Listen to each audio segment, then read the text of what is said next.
Everyone's scared of carbs nowadays, but carbs are a big source of, when you need like fluid to the muscle or, remember, I'm bodybuilding, so I'm looking for the roundest, fullest muscle tissue you can get to perform while you train.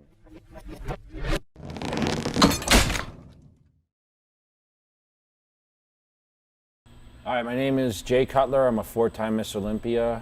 I've won also the Arnold Classic titles, 3 Arnold Classics in a row. I'm the only one actually to hold the Arnold Classic title 3 years in a row. Second most prestige title in bodybuilding, and I'm from Las Vegas, Nevada. And I grew up in Massachusetts. The youngest of 7 kids, grew up on a farm. And my brother's still a farmer these days, still raising cattle. So I'm happy to be up here and doing this interview, and I want to thank everyone for their continuous support, and thank you guys for bringing me up. Finally, it's been a long time coming. Cool. So I grew up the youngest of 7 kids. I got 3 brothers, 3 sisters, and I started working at the age of 11. We actually had a concrete business. My brothers are still in the concrete business there. They're one of the more reputable people in concrete. So at age 11, I started doing that, but I was an active teenager.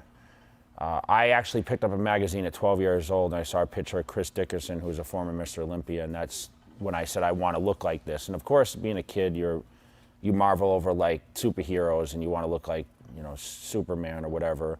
So I was always intrigued by the muscle, and I actually didn't start training until I was 18 years old, but in high school I played football. I was just really limited what I could do for sports. The track team wanted me really bad, but I couldn't participate in a lot of the weekend events because I was working after school, weekends, and school vacations in the concrete business. And that taught me a lot of dedication. I give a lot of credit to what that did for me because I was forced to get up before school, after school. I was doing chores on the farm, and I hated my parents at the time. I hated my dad. I hated my brothers because there's a big age gap between my brother, who's the youngest to me. 3 brothers were born first, then my sisters, then myself. So I really kind of hated them because I was kind of forced to work, even though they were kind of raising me in a sense. And I ended up working, like I said, any free time I had was spent working while the other kids were going on vacations and doing fun things. I was a great football player. I was a defensive tackle and a running back. I was fast, I had a lot of speed, and I was very muscular because of starting to work at the age 11, working on the farm. I had a very rugged body, and a lot of my sisters and brothers' friends just say, does your brother lift weights? And I never toyed with any weights. No one trained in my family, but I had a really good stocky physique. So I saw that picture at 12, and I remember, in high school, I used to go to like they used to bring me to competitions. We'd have our football team would do these powerlifting competitions, and I would kill everybody in all the lifts, squat, deadlift. I mean, I benched 315 in high school. I didn't even know how to lift weights. So I had a lot of strength too. So for me, it was kind of like an ego thing where I decided at 18 I was pursuing a degree in criminal justice. I was going to college, and I stopped working the concrete. So I'm like, you know what, I'm going to dedicate myself to the gym. I joined the gym my 18th birthday. It was 1991, August 3rd.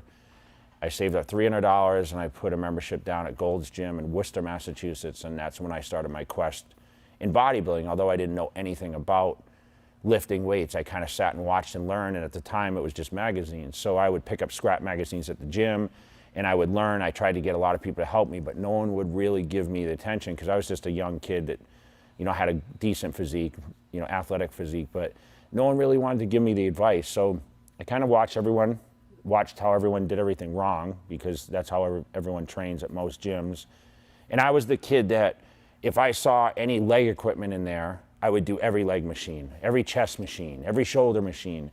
So I kind of overtrained, but at the same time, my body still responded because for the first time in my life, I wasn't doing the labor work. I was actually going to college and I was eating. I learned about nutrition. I read about a lot of stuff about it. And for me, fortunately, I linked up with a nutritionist probably 6 months after training named Chris Aceto, who's a big dietitian for a lot of the top guys. His ex-wife was actually second place runner-up at the Miss Olympia a few times. And he kind of took me under his wing and kind of wrote me out a diet, and I put it on my refrigerator. And that's where I really started responding. And I made improvements so quick someone coaxed me into competing in a show, and the first time I got on stage, I was hooked. And I placed second at my first show, became a teenage national bodybuilding champion at 19, and the story of Jay Cutler started. The hardest part was kind of figuring out, okay, what to eat. Because everyone's like, oh, you gotta eat peanut butter and pasta to get big. That's what the local guys in the gym told me. So I didn't realize that, you know, the thing with bodybuilding is where, you know, I used to eat big meals, right? You have to eat smaller, more frequent meals. So eating meals every 2.5 to 3 hours and having a good breakfast, whereas in high school I ate donuts and stuff like that, but I burned it off. I was doing a lot of labor work, so it wasn't one of those things. I was actually lean all the time. And I did progress so fast, even on this little amount of calories, because like I said, I've been doing labor work my whole life. For the first time, I was going to classes and I was eating in between. I remember eating boxes of cereal in between, because my budget was limited too, because I wasn't making a lot of money. I was working a security job at the time, and it kind of was relative to the field I was getting into with the criminal justice, where, you know, I was trying to lead towards like prison work, or I wanted to be a police officer. So I would sit inside my vehicle outside, you know, doing the security thing, and I would have my microwave there and I'd have my meals, and then I worked at a golf course and I would do, you know, ride machines, and I would actually eat my meals out on the golf course. So it kind of, I did work that was relative. I was a line cook one time and I was cooking at a restaurant, so I was able to eat consistently, and that's the kind of jobs that I took. Although the revenue wasn't really big to be able to support it, my mom actually helped me a lot. She helped me buy chicken breast. She was actually in the service. She was married a military guy, my stepfather, and they would get cheaper chicken breasts at the commissary, so I was able to get, you know, food from them and not spend as much on the budget. And that's really what kind of gave me the edge. And, you know, nutrition, I'd have to say, was the biggest learning curve, but it really put me to the next level, because I learned a lot about it early, and I was able to develop my body like to the fullest potential. There's a lot of off-season to pre-contest weight differences for a lot of bodybuilders. I wasn't one that looked at, okay, I need to bulk up. Like, there's a lot of misconception with bulking. If people think, oh, you need to get fat or out of shape. Whereas I was one of these bodybuilders that, although I did put on weight in the off-season compared to pre-contest, which fluctuated probably about 30 pounds. So if I was 300 pounds in the off-season, I competed like 270. And then at other times, like a lot of times in my career, I would be, you know, 290 off-season, I would compete at 260. I think 260, if I looked back now at my career, was a more relative weight at 5'9" for me to be able to, you know, expand. Of course, a lot of it's fluid retention, some body fat, but I prepared for a competition over 4 months. So I always gave myself 16 weeks to prepare, which gave me enough time to slowly lose body fat and retain the muscle mass or make improvements. And the thing was with me, every show I ever did, I tend to actually be more dedicated and more focused on the nutrition aspect and the consistent training, that it allowed me to make improvements. And I think that's really what kind of built me towards the end. And then I was just competing once a year for the Mr. Olympia. After you win everything else, that's kind of what they do, is we kind of move towards the one crown. So for me, I was about a 30-pound swing. I never believed in gaining a lot of body fat. I always had visible abs and cut thighs in the off season, even at 300 pounds. My goal was just a lot of food. And I would eat 1,000 grams of carbohydrates a day, and I would eat 300 to 400 grams of protein a day. So I went by those numbers. So I knew a breakfast, and I would eat probably 6 to 8 meals a day. And the breakfast I ate, I still eat, even being retired. At 44, I still eat the same breakfast. I eat 20 egg whites for breakfast, a couple whole eggs, 2 slices of flourless bread, bowl of oatmeal, a cup of coffee, and it's pretty much the same I ate even on a contest diet. Other meals, chicken and rice, steak and rice, but I would eat 12 to 16 ounces of meat every meal, and then I would eat at least 100 grams of carbohydrates every year. The breakfast, I would have 200 to 300 grams of carbohydrates, and the meal after I trained, I'd have 200 to 300 grams of carbohydrates. Those should be the 2 biggest meals of the day. So it's all about meal timing. I always say that, but without putting your body over the edge. So you have to keep your body relatively lean, fluid really didn't matter to me. I intended to retain a lot of water. So for me, the off season, I looked puffy, but I didn't care because that gave me the cushion to be able to train heavy, which was ideal for me. Obviously the heavy weights with repetitions, but it also, when I started dieting, my body leaned out super fast where I was ready 4 weeks out. Usually I didn't have to kill myself to get into shape. Everyone's scared of carbs nowadays, but carbs are a big source of, when you need like fluid to the muscle, or remember, I'm bodybuilding, so I'm looking for the roundest, fullest muscle tissue you can get to perform while you train. And I feel that carbohydrates, I mean, you're gonna get that through eating carbs, and it's, like I said, you have to time those and eat them around the training. So anyone even trying to lean out, bulk up, whatever, you gotta get those calories. I tell everyone there's 3 most important meals a day. First meal of the day and the meal before and after training. Those 3 meals, they have to be calorie dense meals. Otherwise you're trying to run a machine on nothing. You need the calories around those meals to be able to perform. What are the windows of the training windows? So like an hour before training, an hour after training? I usually eat 1 hour prior to training and within an hour after training. I think those are the ideal windows. Of course, people use a lot of supplements in there too. I don't think it's absolutely necessary. As long as you eat enough calories from food, you don't necessarily need to eat that much, take the supplements around that. Okay. Can you touch a little bit more on the basic lifts, so squat, bench, and deadlift? How you mentioned you weren't a big fan of machines, you wouldn't like to go heavy. I mean, I was watching a video of you T-bar rowing like 8 plates or something like that. Yeah, so when I started training at the Gold's Gym in '91, remember, this is an era where nowadays there's so much equipment out there. There's hammer strength and there's a lot of leverage machines. We didn't have a lot of that, and hammer strength didn't exist, so the gyms weren't equipped. There was a lot of free weights, a lot of dumbbells. And the thing is with me, what I learned along the way, and as I moved forward and became who I became as Mr. Olympia or whatever, winning the titles, when I traveled around the world, I became in a demand for guest appearances. We were very limited. Some of these gyms I went to only had a lot of free weights, and I had to make do with that. And I trained at home sometimes too. So I would stick to the basic lifts, and that's how I started. I learned off the squat, the deadlift, the shoulder press, bent rows, between dumbbells and barbells. And I was very basic with my training because I didn't want to deviate if I was falling into situations where I didn't have equipped gyms. I mean, you can't imagine, I go to these very foreign places and they're like, our gym is great, and you go there and it's 1,000 square feet and it's loaded with more free weights than anything, which is, listen, that's a great gym, but you got to make do with the exercise that you're used to doing. So if you're used to being equipped on machines all the time, and you have your favorites, I mean, listen, I love hammer strength machines, whatever. I think a lot of those angles are good, but I think you still have to stick to the basics. So I was, at 19, I was a 700-pound squatter. I bench pressed 500 pounds. So, I mean, I believe in power. I mean, I would squat until my nose bled. If you didn't squat till your nose bled, then you were doing it wrong. So our mirrors at our gym, you know how it is when you go in those hardcore gyms, the mirrors are covered with spit, but ours, I mean, we bleed all over those things, It was crazy. But that's the kind of mentality, that's the kind of place I trained at. Like, the guys were hardcore.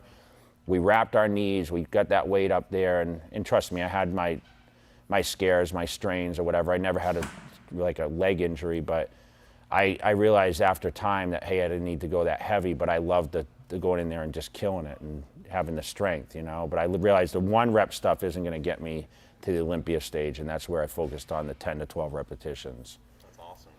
Yeah. That's really cool. Yeah. People don't know that, but my legs were my easiest body part to build, and I was known for my legs. When people started talking about this up-and-coming teenager kid in Massachusetts, they talked about, the kid with the crazy legs, because I'd had like the best legs in the gym even after a year of training. It was just one of those body parts that it was a sweep, And I didn't actually train my legs from 20 to 23. I didn't even train legs. because I needed my upper body to catch up. I was top 2 in the world for 12 years at my peak. When I started training, I never imagined being Mr. Olympia. That wasn't my goal. My goal was to be financially secure and support my hobby, which was bodybuilding. And I had this vision of, okay, if I can just do guest appearances and make money. And I developed a lot of networks, and that's the thing, is I communicated with a lot of people. I remember when I first started, I would send out like a little sheet, and it would say, you know, guest pose, I'll come, you know, 10-minute guest posing routines, and I would send like a picture and kind of like a bio, and I would send it to all the promoters. I'd have a list in the back of the magazines, and I'd say, you know, I'll come out to your show. And I remember at the time I was charging like $500 or $1,000, and you know, I was known in the magazines, but not super popular. And I would get hired to come to these appearances, and people would like me so much because I was such a people person that they would, you know, bring me back eventually. And then of course it rolled into more and more money. And for me, that was kind of what I was looking to do. But along the way, I actually got better and better and better. You know, I turned pro at 23, which is relatively young. Sat out for a year, and then I came back, and when I was 25, I did the Night of Champions. I finished 11th. And it was very disappointing for me, because coming from a guy that won almost every show I ever did, especially I competed in 3 shows before I got my pro card, it wasn't very difficult to get that card. But then competing, it was a whole next level getting to the pros. I was kind of like, wow, you know, it's a big eye-opener for me. So when I started competing against the guys that I idolized in the magazines, I realized, okay, I need to step my game up. So after 1998 was that Night of Champions, I finished 11th. I said, I'm going to go back to training. I built a home gym. I built a crazy home gym. I spent like $100 grand on equipment, and I was training in my house. And I came back and I finished 3rd at the Pro Ironman and 4th at the Arnold Classic being the second biggest show. So I kind of got in the mix a little bit there, won some prize money, and I was qualified for the Mr. Olympia, which was obviously huge then. I mean, I was one of those guys that like, man, if I could just get on Olympia stage. Went to Olympia and I got dusted. I got second to last. I was 15 out of 16, and I was like, fuck, should I quit? You know, I was like so devastated. I remember saying to my wife at the time, am I just not good, you know? And my trainer, Chris Aceto, who was there, my dietitian, he's like, man, like, I don't get it, because you didn't get compared to some of the guys I thought you could have beat. So we got over that, and I said, you know what, forget it. I had moved to California right after that. Joe Weider, actually, who brought Schwarzenegger, moved me out to California, kind of said, well, I want you closer to the magazines. Why don't you come out here? You can make more money. So I moved to Orange County, and started a new life there with my wife. She was in nursing, so we started training out there. And right when I got to California, to be honest, I mean, everyone's dream when you live on the East Coast, Massachusetts, was, man, California is like the place. But we always thought the guys trained like pussies in California, you know? So I'm like, if I can go out there with my work ethic, I can go out there and dominate, you know? Because I felt we did train harder. And we didn't have the nice weather, and I remember going to the gym in work boots and like the snowing and shit, and the gym would get, you know, they'd close the gym early. So I'm like, man, we're gonna go out to California, we're gonna crush it. So the day I moved out there, I woke up in the morning and it was like I was smiling in the sun, and I'm like, this is gonna be a new venture for me. Sure enough, later, six months later, after placing 15th at the Mr. Olympia, I went to the Night of Champions, the first pro show I did, and I won my first pro show. And right then I was like, okay, this is a run. And I went to Olympia in the fall, and I got 8th. So I moved up half the position from the year prior. And then I went over to, sat out the next year, and I said, you know, I'm gonna train solely for the Mr. Olympia. And I came back to the Olympia, and that's the first time I got second to Ronnie Coleman. And that's the first time ever in my career I realized I could actually win the Mr. Olympia competition. Like, anyone never asked me, like these young kids come up to me at events and they say, I'm gonna be a Mr. Olympia. I never said that until I stood next to Ronnie Coleman at 2001, and it was a controversial second. I could have won that show, and I placed second. And then I said, holy shit, I'm gonna win this contest at some point. So I said, you know, I'll come back. You know, I went to the Arnold in 2002, won my first Arnold. I was on a roll. Won there. The Mark Henry won the strongman portion of that side. You know, that was Like they started doing the heavy strongman stuff. First year they gave the H2 Hummer. I won the H2 Hummer alongside Mark Henry. And then I skipped the Olympia in 2002. I was building a house in Vegas. I moved to Las Vegas to train for the Olympia, be closer to where the Olympia was, because it was held every year in Vegas. And then the role started after that. 2003, I won Arnold again, placed second at Ronnie Coleman again, 2003, which I thought I was going to win it. He came back like a monster that year. It was just crazy. It was the best Ronnie we ever seen. He was like 280 pounds and ripped, and it was like no one was going to beat him that year. No matter how good. In that year, I was really on a roll. I had just won the Arnold, and I was like the new up-and-coming future Mr. Olympia. So that continued. 2004, same thing. Going to Olympia, I thought I was going to win. Second again, you know. And then 2005, same thing, you know, second again to Ronnie Coleman. And I said, this is it. Like, he's, you know, I got to put a package together that's going to beat this guy. So he had been coming in bigger. I came in really, like, we both came in really conditioned 2005. Very similar, but he was still a little bigger than me. I said, you know what, 2006, I'm going to come back. I'm going to just be fuller and bigger. And that's when I finally knocked him off and won the Olympia in 06. And pretty much after that, I mean, he came back in 07. He was probably fourth that year. I won 07. And then 08, Olympia comes, and I got second. I lost the title to Dexter Jackson, came in a little off. And that just, you know, pissed me off to the max. And, you know, I trained my ass off. I got a whole new, revamped the whole thing. I started working with Hani Rambod for 2009. We got a new team together. I was flying guys in and out of Vegas as training partners, and I came back and won the title, probably the best title I ever won in Mr. Olympia. Dominating fashion. Came back, just like all the famous shots from 2009 where I just walked out on stage and demolished everyone. And then again in 2010, won the next one, and then after that, I mentioned the bicep injury happened at 11, 3 weeks prior. Lost the title to Phil Heath, and you know, I stepped away in 12 and came back in 13, but I finished 6th that year. So kind of, it was a really good run for a lot of years, but I mean, I can go into depth a lot. Like the battles with Ronnie Coleman were like, that's what people talk about in bodybuilding. They remember, you know, when the shows were kind of built up, the Mr. Olympia, you know, you get 15 to 20 guys qualifying each year. But no one gave a shit about anyone but me and Ronnie. Like the whole advertisement was the Ronnie Coleman Jay Cutler show, because they knew it was going to be 1 and 2. And bodybuilding hasn't had that. I mean, you talk about the days when it was like Schwarzenegger and Lou Ferrigno or Franco Colombo.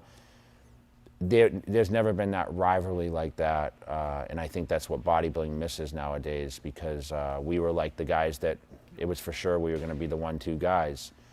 And when Ronnie stepped away, it definitely wasn't as meaningful for me competing at the Olympia.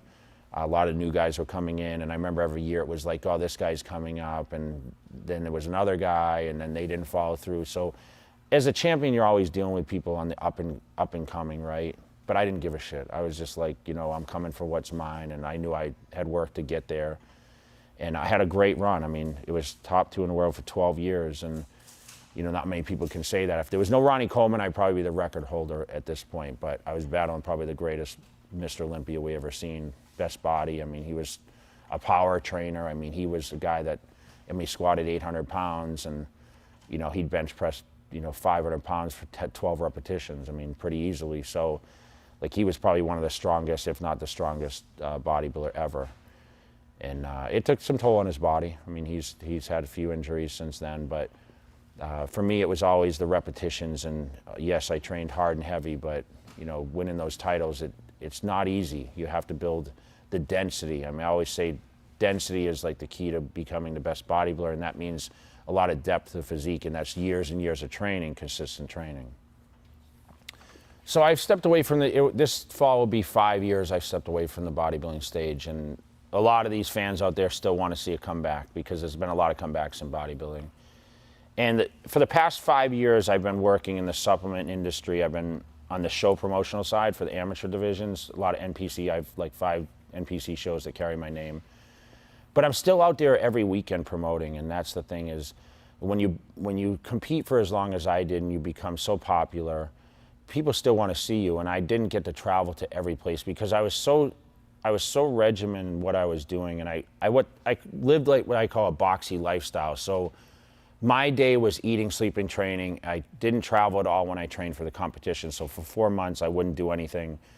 And when I did, there was limited time between, especially competing at Arnold Classic and Olympia, where I only had so many weeks to travel, and then I would be home and staying and training for competition. So I've used a lot of my networks now to be able to travel, promote the brand, work with still a lot of my sponsors, open up new direction of what we're doing. Social media has changed bodybuilding a lot. It's given me great opportunities, just exactly why I'm here today, to be able to, you know, meet new faces and kind of tell my story a little bit and what kind of goes on, because people only saw what was in magazines or kind of what's on social media, and I think people only put out there what they want, but I think there's a lot of things that people want to know. I found that the fans recognized and enjoyed more of my in-home living than when I was doing chest in the gym or legs in the gym. They wanted to see like really what was kind of going on outside the gym, see how it relates to their lifestyle. So now being able to interact with people, I mean, that's kind of my thing. It's like I want to kind of get out there, tell my story, give people the opportunity to meet me, do the seminars, and I'm still very, very active. I'm going to continue to do that and, you know, be the best I can still be. And I'm still in the gym at least 5 days a week. That's the most important thing. I can honestly tell you at 44, my best priority, biggest priority of the day is going to the gym. Like, I still train for an hour. I get up every day, I do cardio. My goals body-wise aren't what they used to be. I'm just trying to stay more fit, just trying to stay healthy. I want to live a longer time. I'm trying to spend more time with family, friends, that I was very selfish pushing away, because, listen, bodybuilding is a very, very individual business where, you know, I was in the gym 4 times a day when I was training for Olympia titles. I mean, I would do 2 cardio sessions, 2 weight sessions. The rest was spent cooking. I was eating 7 meals a day. It would take me an hour, just a lot, to eat a lot of those meals. So I was spending 7 hours just eating my food, never mind the cooking process and the resting in between and the times you spend at the gym. I mean, it's 11 hours between training and eating. It was crazy. So for me, it's definitely a difference living on the other side and being on the retired side. I can appreciate a lot more what the guys are going through now. So when I watch a fitness or bodybuilding show, I can say, wow, those athletes, I mean, there's probably nothing that's harder than training for a bodybuilding